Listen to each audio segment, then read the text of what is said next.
So yeah, E3 happened this week, and to be honest, I wasn't going to do a video for E3 on any of the games that were going to be shown because I honestly believe before anything was shown, I thought this year's E3 was going to be shit.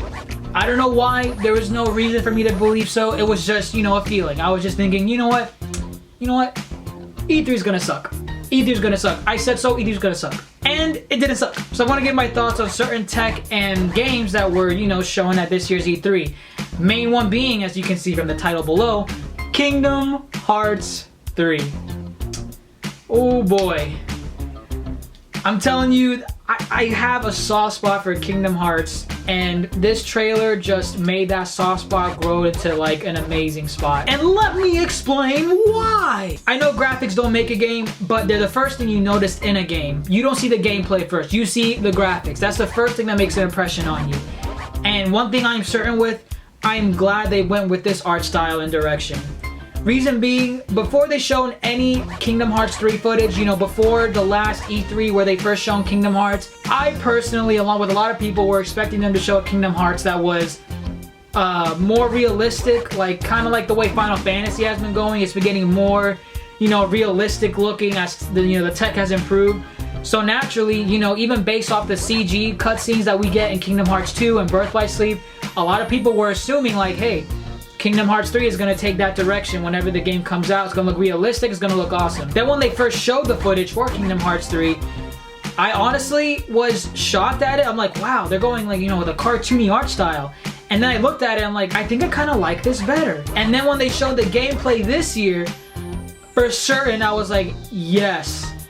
Thank you for going with this art style so much. So far, the only world we were shown was Tangled. And the colors were so vibrant, they were so popping, and that's because of the art style they went with. It was cartoony, and I loved it. I can't even imagine how this world would look like if it took the realistic approach, because the realistic approach fits with Final Fantasy. Don't get me wrong, I mean, honestly in Final Fantasy, I want to see the realistic looking shit, not the cartoony stuff. But with Kingdom Hearts, I mean, I think the cartoony stuff fits very well, especially with the Disney characters. I can't even imagine what Aladdin would look like, what Simba would look like with like realistic like just physics. Like you could see each strand of Aladdin's hair. Like it would just be so distracting, so distracting. So I'm glad they went with this cartoony art style because everything pops. It looks beautiful. The second thing that was shown that I want to talk about with this new gameplay trailer was the summons. I'm pretty sure they're summons.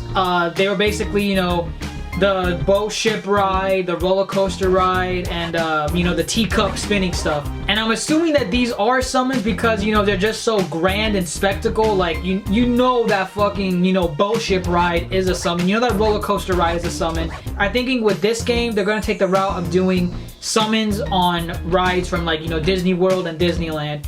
And I think the reason why they may be doing that is because if they do a character summon, say for example they do a Lilo and Stitch summon, I feel like fans, like I might even ask as well, I feel like fans would ask, if you went through the trouble of giving this person a summon, why not making a world that we can visit with them?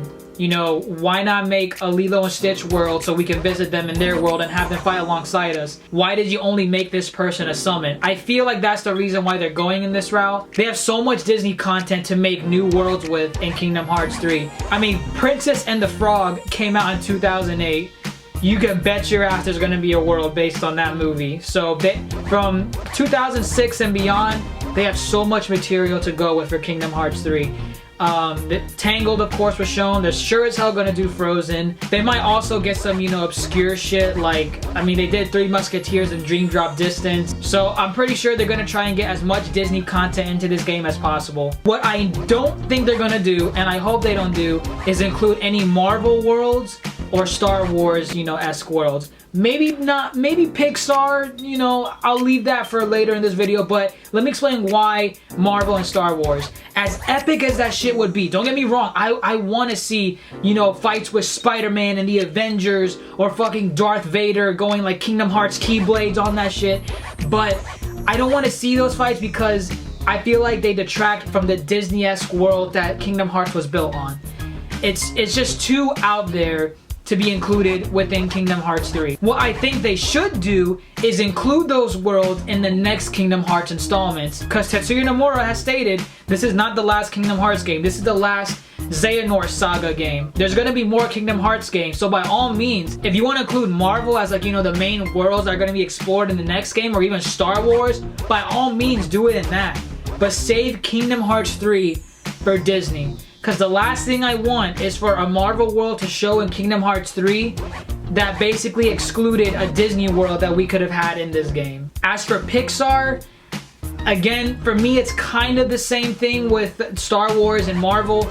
I think that Pixar should be saved for like another saga in Kingdom Hearts. Pixar has so many worlds for Kingdom Hearts to go into, it would be insane. So I mean, it's not like I'm against the idea of them including Pixar worlds into the new Kingdom Hearts 3.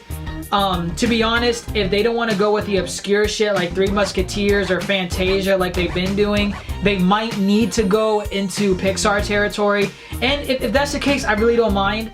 I just see Pixar as, you know, a separate entity from Disney, even though they're both, you know, technically together. And we did see Toy Story models of Woody and Buzz in Kingdom Hearts 2 that was, you know, hacked, and, you know, they had the models of them standing there. So it was under consideration for Kingdom Hearts 2, but it didn't get through the green light. So those are my thoughts and expectations on the world in Kingdom Hearts 3.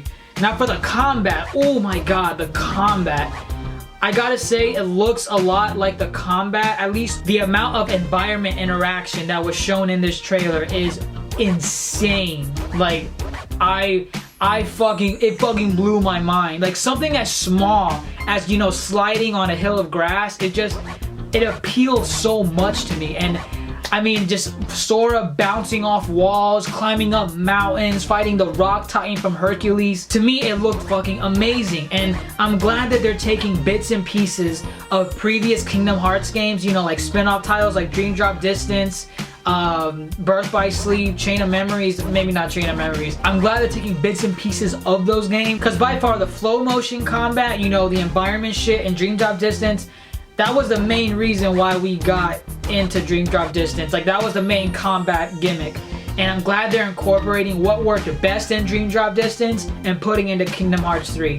Because I think with that environment interaction, fights are going to be so fucking insane. It's going to be so amazing. Sora's new outfit, I'm not sure if this is like, you know, kind of like the Valor form or the Wisdom form from Kingdom Hearts 2, like he absorbs a character and then he, you know, changes his clothes. We've seen Sora in that black outfit shit for so long since Kingdom Hearts 2. I would think that they want to change it up a bit for Kingdom Hearts 3.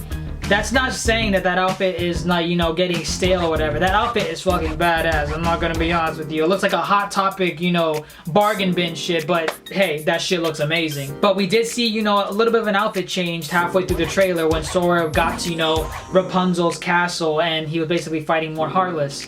Kingdom Hearts 3 is looking great. We still don't have a release date for it yet, but other than that, guys, I mean, this shit's gonna be off the chain. I'm not gonna lie, off the chain. Speaking of chains, I'll give Square Enix this. They trolled the shit out of us with that Kingdom Hearts Unchained shit. When they started talking about Kingdom Hearts in their press conference, Square Enix was trolling the fuck out of fans by showing that web browser bullshit game that was only in Japan for a few years, and now it's coming to, you know, US markets for mobile phone gaming.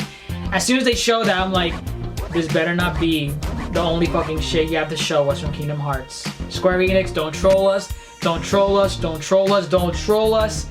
And they trolled us, but they got us back in the game again showing Kingdom Hearts 3. It's like, guys, we know the reason why you love us. We know the reason why you're probably popping fucking blood vessels out in the audience. We now want to show you progress on Kingdom Hearts 3! But yeah, looking forward to Kingdom Hearts 3. Let me know what you all think in the comments below. From what I've seen, this game's gonna be amazing. It's gonna be beautiful, amazing, combat's gonna be on par, summons are gonna be amazing, worlds are gonna be amazing, everything is gonna be amazing. But let me know what you all think in the comments below. What were your thoughts on the trailer? Were you disappointed? Were you excited? Did it just, you know, get you pumped for the next installment of the game? Seeing young Xehanort and Master Eraqus, whatever that master guy's name was from Birth by Sleep. It was nice seeing them together, talking, playing that weird chess shit. But let me know what you all think. If you enjoyed the video, if you could leave a like, I would greatly appreciate it. And if you haven't subscribed, if you can do so, Oh, I will love you forever, people. And as always, stay beautiful.